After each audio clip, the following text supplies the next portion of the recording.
Good morning, Callisto Grand. Love it. Yeah, good morning. It looks like I'm not visible, but anyway, good morning, credit controllers, cash foxes, and coffee clubbers. Let's kick off your Thursday. This is the first credit control espresso in history, so cross fingers we don't screw it up. I'm Stefan, streaming live from Hamburg in Germany. With me today is Mark, founder and CEO of Callisto Grant. Good Very good morning, morning. sir. Hello, sir, and I'm from very snowy Budapest this morning. Ah, good. Okay, we seem to have lost you, but I'm sure you'll be back in a moment. Absolutely. We will crack on. Any intro words from your end, Mark? Yeah, I think we'll. Shall we start with a bit of a joke? Right. Oh, that's a good idea. Someone told me it's the best way to start a session by just starting with a joke, right? Yes, why not? So here we go then. So we got a credit controller who's very keen on hot air ballooning, and so they're up there in their hot air balloon, and it's quite a windy day, and they're sailing along. I already like it. Got a little bit lost. I'm not quite sure where they are. There's lots of fields, and they can't really kind of work out where they are. Going along, and they see a guy down below, and so they, I'll ask for some directions, right? So they let some gas out the balloon, go down a bit lower, shout down to the fella on the ground. They said, "Excuse me," and he says, "Hello, yes," and said, "I'm a little bit lost. Could you tell me where I am?" And the guy on the ground says, "Yes, you are 14.3 meters above my house." And I thought, oh, okay. So he says, "Would you by any chance be an accountant?" And he says, "Yes, I am. How can you tell?" He says, "Because your information is absolutely accurate, but not particularly helpful to me." That's a nice one. I'm afraid we lost some of the attendees from the accountancy side now, but never mind. Good joke is worth everything. This is a good transition into our next topic, which is KPIs. And you just said something that's about measurement. So let's talk about KPIs. And first of all, I have to say I really love this Tom Fishbone cartoons, the weekly ones. This is one of my favorites, actually. And it's referring to KPIs and dashboards using these KPIs. And if you can't read it, it's just saying here, yeah, this is our new dashboard. It has all of the different KPIs we can track now. And then the lady is asking, what's that KPI trending to 0 in the lower right corner? And then he's saying, well, it measures how well we understand them all. And maybe this is a good transition. To hand over to Mark to talk about KPIs. What's your view on KPIs, Mark? Yeah, I think I love these cartoons as well, and I think this is very kind of appropriate, really. And there's a lot of measures, and even more so now as we're really advancing in technology with dashboards and so on, which are revealing huge amounts of data in very quick time.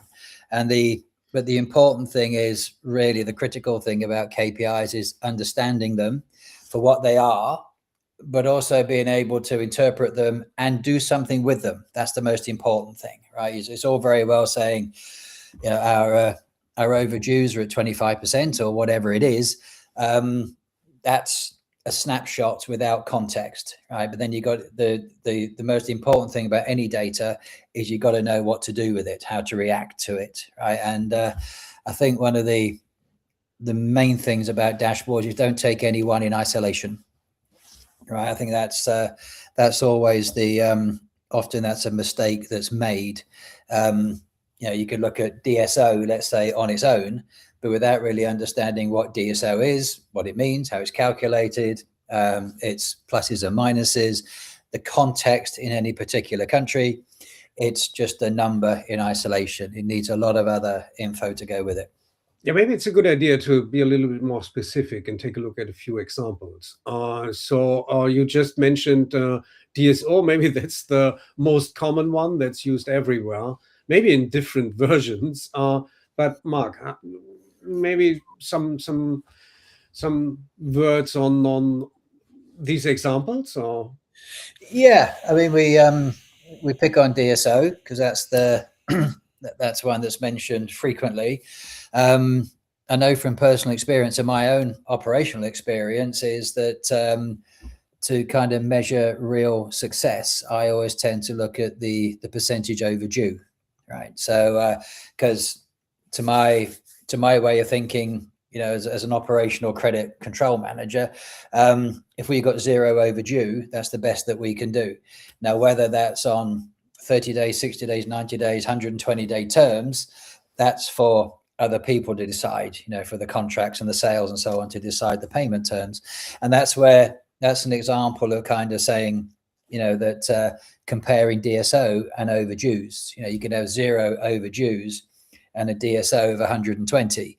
Now, somebody might look at that and go, my God, that's terrible, right? But without knowing the context those are the average payment terms in this particular country or in this particular industry. So 120 is good, right? If you understand the context of it, right? So, but the DSO and CEI, they are subject to variations, fluctuations in sales, seasonal, any seasonal kind of variations as well, which might improve or reduce the overdue. It could also be down to credit policy or company policy. Like we've just gone through Christmas time where a lot of companies upsell massively before year end, which can seriously skew the results. But then you see the real effect of that in Q1 the following year, right? So it's all about balance and mix and so on. And I think the cartoon you showed earlier was spot on, really, saying, yep, great, okay, we got these wonderful dashboards. We just spent $1 million implementing a new tech system. I don't really know what we're looking at here, which is why you need highly skilled credit control people to interpret them and to work on them. And I think some of the KPIs are not just, let's say, important from a credit control point of view, more from a general or let's say business or especially finance point of view, from shareholder perspective. Maybe you have examples for that as well. Yeah, I think DSO, we'll stay with that because I know when I talk about this in our training and so on, and I ask people, what their interpretation of DSO is, and many of them say we don't really use it, and that's fine. From an operational point of view, that's okay.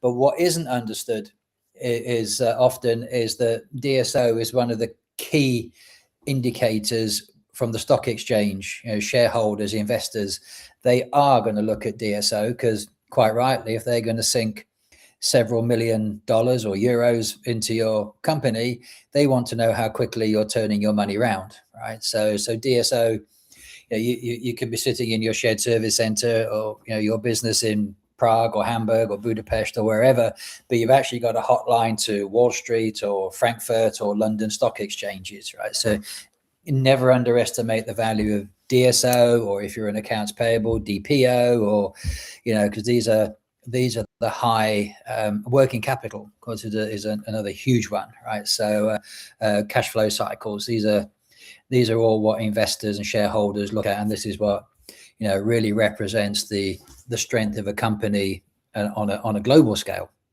Yeah, no, absolutely. And I think in a nutshell, we can agree on what's on the lower side of this slide here, saying that KPIs themselves don't improve credit control. It's how you use them does, right?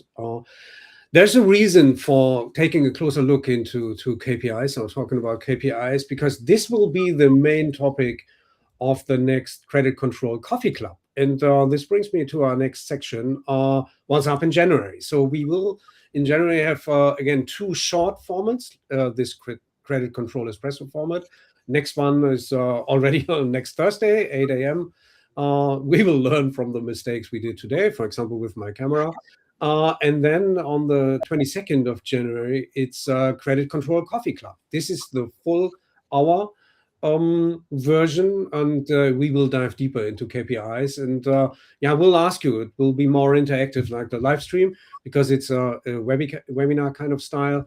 so we can involve you, include you, hear what your thoughts about, and would be great if you can even share some things already in the comments.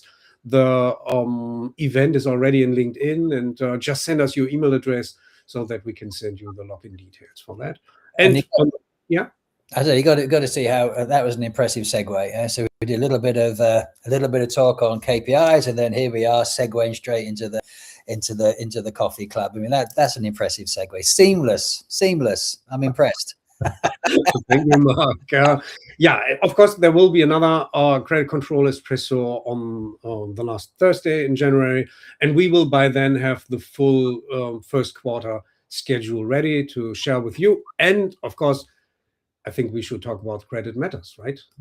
Well, we should, but just before we move on, must also, as you were saying about the schedule we have for each month, if we just go back to the previous one, you'll see at the top there, and in our introduction, we had our Beethoven's Fifth of ...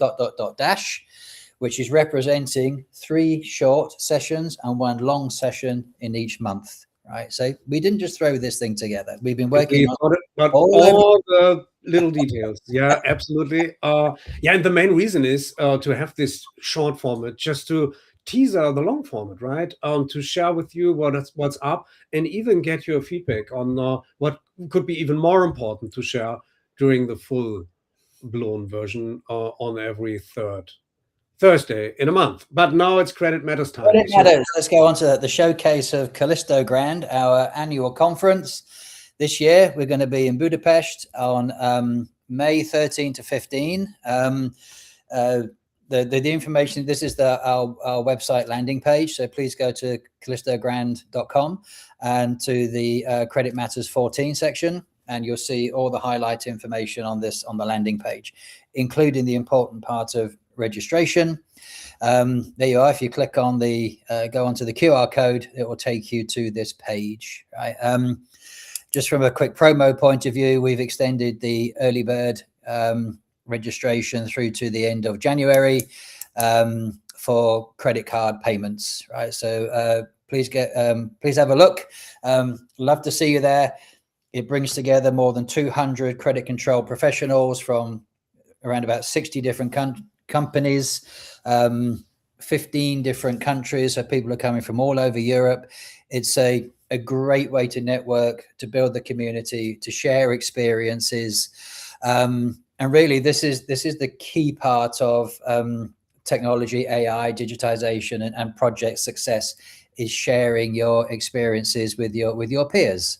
So please join us. And we're really looking forward to seeing you. And we'll be, if you follow, and also follow us on LinkedIn, which I think is our next. Maybe just a few words on the venue place, because as far as I've figured out, that's really nice, right? And it's in the middle of the river there, right? Yeah. It's we're on the very beautiful Margaret Island. It's just down it's an island literally in the Danube, a little bit up the river from the famous scenes of the Parliament and the castle. It's a very beautiful set. It's basically a huge park in the middle of the island. The hotel itself is very nice. It's got swimming pools and saunas, and it's actually a wellness hotel too. So that's in addition to the hard work of being at the conference. You can relax and enjoy before and after. But we have a packed agenda, including awards and gala evenings and about 40 different presentations, and there's more going to come. We're still working on the program. Okay. Really, I think that's enough for today. It's the espresso format, so we don't have much time. If you do not follow us on LinkedIn, please do so. This is the QR to get straight to the LinkedIn page of Callisto Grant. And become a credit control influencer in the Callisto Grant credit control community. That's what it's all about, right? So, indeed. Any famous last words before we? Well, just one more thing I'd like to add. We focused on January. On February the 6th, we're doing a situation room workshop in London with our partners, My DSO Manager. We're doing that as well. Packed agenda to come. This was the first of many. Thank you for joining us.